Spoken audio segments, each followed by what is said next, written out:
If we're demanding something the size of this, can we really expect it to be as powerful as something the size of this?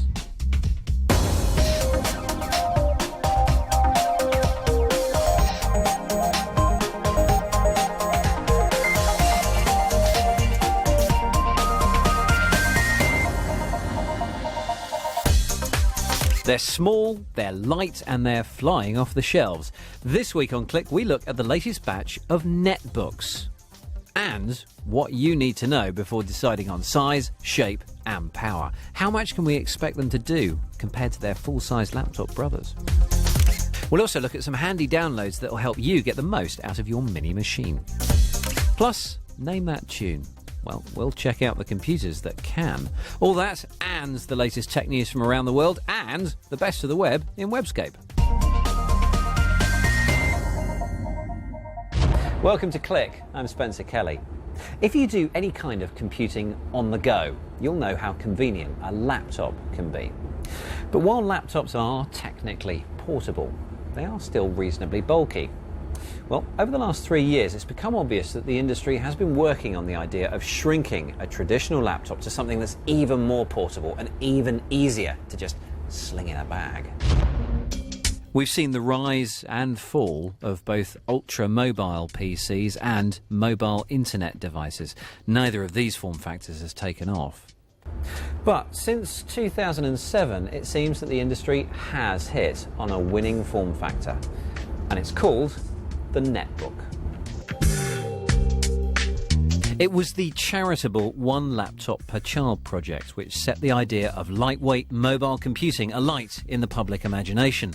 But canny commercial enterprises started wondering whether, as well as children in the developing world, developed countries too couldn't benefit.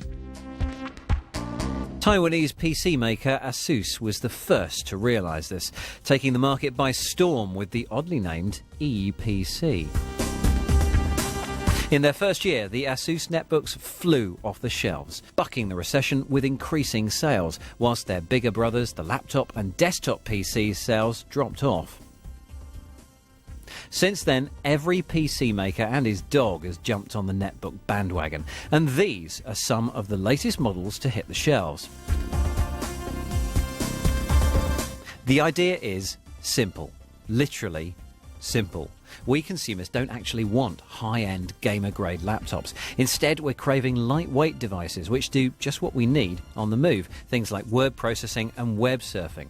And netbooks are perfect for that, eschewing high-performance processors in favour of components which weigh less, use less battery power, and, possibly most importantly, in these tough economic times, cost less.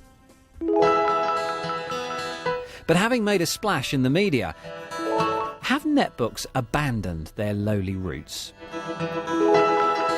After being conceived as a way to get cheap, efficient, robust computers to kids in the developing world, they seem to have caught on more with more affluent users, happy to pay a bit more for improved style, even smaller form factors, better specs such as touchscreens and near full-size keyboards, and even daring to run the more demanding Windows Vista. But Nate Langson from technology website CNET UK told me you still can't expect too much from a tiny, low-powered device. One of the biggest limitations involves multitasking. So in terms of having a web browser open with multiple tabs and having a media player open, having an instant messaging client, a laptop normally would be able to manage those things quite well. On a netbook, you might not be able to run all of those things at one time. We've got two examples of very different netbooks here. This is the kind of standard size. Then we've got this, the Sony P series. P, I think, must stand for pencil tin. What actually limits the size of a good netbook, in your opinion? One of the biggest things is keyboard size. Netbooks almost always have a slightly smaller keyboard. One of the things with the Sony P is that it doesn't have a trackpad. So the little trackpad for moving the cursor around is on this, a little ball in the middle. You don't have a trackpad for scrolling around with. That's one of the biggest limitations, definitely. And the other thing is screen size. You will always find a netbook is sort of around 10 inches or lower. Once it passes 10 inches and starts getting into 11 and 12 inches, is it really a netbook anymore? Not really. The other thing that's going to be compromised, of course, as you say, is storage. You've got two types of technology, a hard drive or a solid state drive. What should people bear in mind? Well, if you're going for a solid state drive, the amount of space you've got for storing information, files and photos, things like that, is a lot smaller, significantly smaller. Once you've got 3 or 4 programs installed, a few hundred photos, maybe a little bit of music, that's about all you're going to get. The advantages of solid state drives over hard drives? Speed, power efficiency, and they're much more robust in terms of the fact that there's nothing actually moving in them. So if you drop them with a hard drive, there are things spinning that could be damaged. With a solid state drive, it's just a chip. If your computer contains low-power, lightweight components, it would make sense to run an operating system which is itself simple and lightweight. And that was the thinking behind the special, optimised version of Linux which shipped with the first generation of netbooks. It seemed, though, that most people preferred the familiarity of Microsoft's Windows, and that's XP, not the bulkier Vista. XP is now the netbook OS of choice. And now an announcement from Google, which has made substantial tech headlines, although whether they're justified remains to be seen. The web giant has said that in the second half of 2010, it will launch a simple, fast-booting, web-centric operating system called Chrome OS, designed with low-power devices like netbooks in mind. There's been a lot of talk over the last few years that Microsoft could find that its big competitor is not Apple but is actually Google as the world moves online. And I guess if we look back, Google has been developing a lot of rival applications to things you would normally run on the desktop. So maybe this is the next logical step. That's right. I mean, up until now, the competition has largely been coming from Linux. Because that's what's been running on a lot of netbooks. So on Chrome's OS, you're going to be looking at a netbook operating system that boots very, very quickly, within a few seconds, gets you checking your email very, very quickly and browsing the web, things like that. It's not going to be running Microsoft Office. It's not going to be running Windows Media Player or anything like that. And surely they have to build in a lot of offline storage because we are not yet anywhere near a world where we're permanently online. Yeah, I mean, I think they're hoping that most of it's going to be done on the web, and certainly that's what netbooks were sort of built for in a way. But Google also has this plugin called Gears, which is where it lets a web browser store offline content. There is going to have to be some kind of hardware storage inside for saving files, because people will want to move files from a desktop environment to another computer. And they're also going to lose connection every so often, at which point you can't lose your entire computer's operating system. That's right. If all of your stuff is solely online and then you go on a train, where is it? You're stuck. Do you think realistically we have a future where a Google operating system pushes the 90% market share that Microsoft has way down? No, I don't think so. And I think the problem that we've had so far is that Linux has been largely replaced on netbooks now by Windows XP.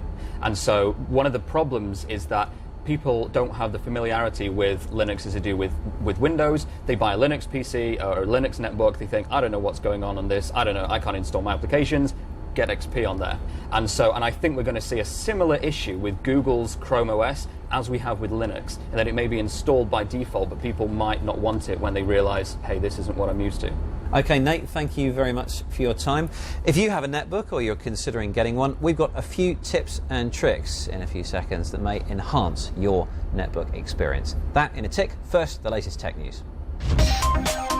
We've just been hearing about Google's challenge to Microsoft. Well, this week comes the fight back. Microsoft's announced that Office 2010 will include lightweight online versions of Word, Excel, PowerPoint and OneNote to compete with Google's online service, Google Apps. A public beta of the new Office suite is expected by the end of the year, with the final version shipping in the first half of 2010. Meanwhile, Bill Gates, remember him, has confirmed that the Xbox gesture-based video game controller Natal could find its way onto Windows products for the PC. Could this mean we'll be opening Excel spreadsheets with a flap of a hand? Google's Street View has done a great job of mapping the world's, streets, but now the service will include views of places a little more off the beaten track. Off-road, in fact. Google has employed special rickshaws fitted with 360-degree cameras to reach off-road spots mapping areas like Loch Ness and Stonehenge. Finally, the latest addition to the iPhone's ever-growing list of applications is the Purity Ring, a ring which symbolises a commitment to chastity before marriage. Stumping up 99 cents and downloading the app allows users to sign up to a purity pledge and display the virtual abstinence jewellery on their phone. Chastity 2.0, anyone? So today we've been talking about netbooks. And while these low-power machines really are designed for simple tasks, you may still find that the small screen size and restricted memory really can hamper some of the common tasks that you want to do. Fortunately, there are some applications out there which can help you squeeze the most out of your little beast. And here's an essential guide to our pick. Screen real estate is a valuable commodity, especially on tiny screened netbooks. Well, 360 Desktop is an application that drastically increases your available space. You can now drop your running programs anywhere in the picture. To get to a program, simply click on the tab on the taskbar or point the mouse to the left or the right of the screen to scroll through the panorama. As well as being free, this big screen app thankfully nibbles a tiny amount of memory, weighing in at a diminutive 33 meg. Another way to maximise screen space is to resize the icons or tools in a web browser. Less space gobbled up by screen furniture means more screen space to browse. That's exactly what the cunning Little Fox theme does. For use with the Firefox browser, and like washing delicates at 95 degrees, Little Fox shrinks menu and toolbars. Now, netbooks are designed to be small and ultra-portable, but when you're trying to squeeze everything into a tiny space, something has to give. And it's often the keyboard size or the mousepad that suffer, which in return can make navigation a bit painful. Well, Rocket Dock is a tiny app which can eliminate quite a few mouse clicks. This smooth animated dock is a clean and slick way to navigate through desktop items. Just drag and drop icons into it and then lock it to any side of the screen. And it only eats up 6.2 meg, as healthy as eating fruit with dinner. Did someone say apple? Now, this little app can help you forget about the start menu completely. Instead of browsing for a program, just type the name into Launchy. If you want to launch more than just the programs, well, specific locations and specific file extensions can also be added to the list, so Launchy will index those too. Storing fewer applications on a netbook hard drive and running them from a separate device can help to free up some space. Portable Apps comprises portable versions of the browser Firefox, the OpenOffice Task Manager and Calendar, Sunbird, the Clam Win antivirus, the Thunderbird email client, and a Sudoku game, just for good measure. All of this software can be stored on a USB keyring and plugged into a netbook when needed. Helpfully, Portable Apps has a tiny footprint and will easily fit onto a 512 meg USB device. Just remember to keep the USB stick containing all of those useful applications handy. A few weeks ago, we showed you just how smart computers are becoming at speech recognition. But what about taking things a step further into the realm of music? We challenged Click's resident musical genius, LJ Rich, to find out. It's been a problem for a while now. It's happened to us all. What was the name of that banging tune? Harder, better, faster, stronger. In 2002, Click visited a mobile startup called Shazam. The idea was to use your handset's microphone to record and send back a snippet of music. This could then be matched from the million tracks living on their servers. Later, you'd hopefully receive a text message with the track name. 7 years on, Shazam's going stronger than ever. Every instrument, every vocal performance has a different sound wave. So it's being able to very quickly look at that pattern and compare it against the 8 million songs we have on the database, make the match and bring the result back to the consumer in around about 5 to 10 seconds. Shazam's fingerprinting is great if you have the original music to hand. If you don't, then Midomi might be your next port of call. It's a mobile and desktop app with the lofty ambition of figuring out a tune from the crudest of renditions. The program works by listening to the basic melody you're putting into it, so it doesn't matter whether you sing, hum, or even play an instrument. So you can be in a different key or a different tempo, and it doesn't matter. But you do have to be in tune and provide us enough information to be able to match the song. Uh-oh, in tune? What if you're near tone deaf? Well, even then, you're not at a complete loss, as Midomi may be able to match your squawking to other vocally challenged crooners.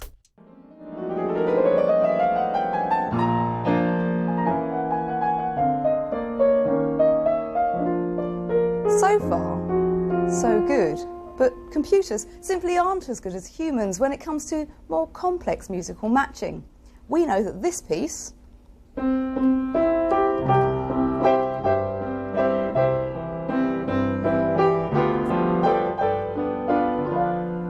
sounds the same, even if it's played in different ways. Computers haven't got around to thinking like that yet, but there are projects that aim to break music down into building blocks, or musical DNA. And so Pandora's Music Genome Project uses humans to chart this musical DNA by identifying such musical chromosomes as twangy guitars and interesting horn arrangements. Their machines then provide you with recommendations based on their results and hopefully your musical taste. Hashup uses a purely automated approach to chronicle music. To this system, African tribal songs are matched against Eastern European yodeling because they both share similar qualities, in this case the melody. But unlike Midomi, it's also matching using timbre or sound type, as well as other, more arcane qualities. This sometimes produces results which seem quirky, like fitting Schubert to a Shakespearean sonnet. I warrant you shall find in the comparisons between Macedon and... Somewhat bizarre, but it's a genuinely useful tool for charting the origins of music around the globe. I was approached by some Hollywood composers who were very keen to test their compositions against large libraries because they found that when they compose and they come up with something that they find is really appropriate for the movie or it's very catchy, they just don't know, they cannot tell whether it is something that they heard when they were, let's say, young and they've forgotten about since and now it's popped back, or whether it's truly original. Of course, most human ears do all of this without needing either the mechanical brute force or crowdsourcing that these projects rely on. But machine ears are coming closer to singing in harmony with us, and the next time you think you can hear Shakespeare in a nightclub, you're probably right. Just don't tell anyone, or you might get barred. LJ Rich letting the music do the talking. Next up, Kate Russell with Webscape. In this world of modern technology, we want everything faster and more convenient than before. Anything that can save us a few precious seconds is golden. And when it comes to surfing the web, there are plenty of productivity plugins available for our speed surfing pleasure. Like this convenient site launcher at Dunsmart/Site Launcher, which links your most frequently visited web pages to a simple hotkey launcher in Firefox. Once the plugin is installed, you'll see a link at the top of your browser window. You can use this to access the dashboard and add or change any of the links. The plugin comes with some commonly used sites already hotkeyed, but you're free to change these if you want. You can also change the default hotkey sequence, which is set to Control+Space for PCs and Control+Alt for Mac users. Hitting this brings up a site launcher panel from which you can one-click open your chosen site. Each link is also assigned a letter key, and if you have a particularly good memory, you can open the page without even going through the launcher panel by hitting Alt+Shift and the letter you've assigned to it. I'm a real list person. I have lists for everything, and our next site provides a place for one of the most aspirational lists possible. You'll find it at 43things.com. This is a social networking site which invites its members to set goals for themselves, big and small, and then keep a record of how they're doing so that other members of the community can offer support and encouragement. Once registered, you just start adding goals by either typing them out or by looking at what other people are doing and adding them to your list. Each goal you enter will tell you how many other people are doing it. There's a place to leave diary entries so you can record your progress and which other people can comment on too. A nice feature of this site is the ability to cheer various goals and entries. It's very simplistic, but I love the community feel of sharing goals with so many other people. It seems to be a really friendly and supportive site, so go ahead, start thinking of what you can do. And finally, I wanted to recommend a service I've discovered from Google, which in these days of cybercrime and identity theft should help put your minds at rest about your own personal information. Google Alerts lets you input anything you want to know about if it appears on the web. Now, that could be information about your favourite movie star or band, but it could also be your own name, credit card number, bank account details, anything. All you have to do is input the data you want to watch for and confirm the alert email when you receive it. Now, every time Google's mammoth indexing system finds mention of it on the web, it will be added to a list of daily alerts to be sent to your email inbox. Sadly, that's all I have time to show you today. If you've missed any of those URLs, fear not. There are links to all the pages explored today on our website, along with a whole lot more. Spencer will be along shortly with the address you need. Thank you, Kate. Now, when we're not on TV, we live at bbc.co.uk/click. Our website contains everything to do with the programme in words, links, pictures and video. And please do get in touch too if, for example, you found any more useful netbook apps, or if you've got any thoughts on music recognition. Email click@bbc.co.uk or give us a shout on Twitter. Twitter.com/bbcclick is where you'll find us. That's it for now though. Take it easy. Thanks for watching.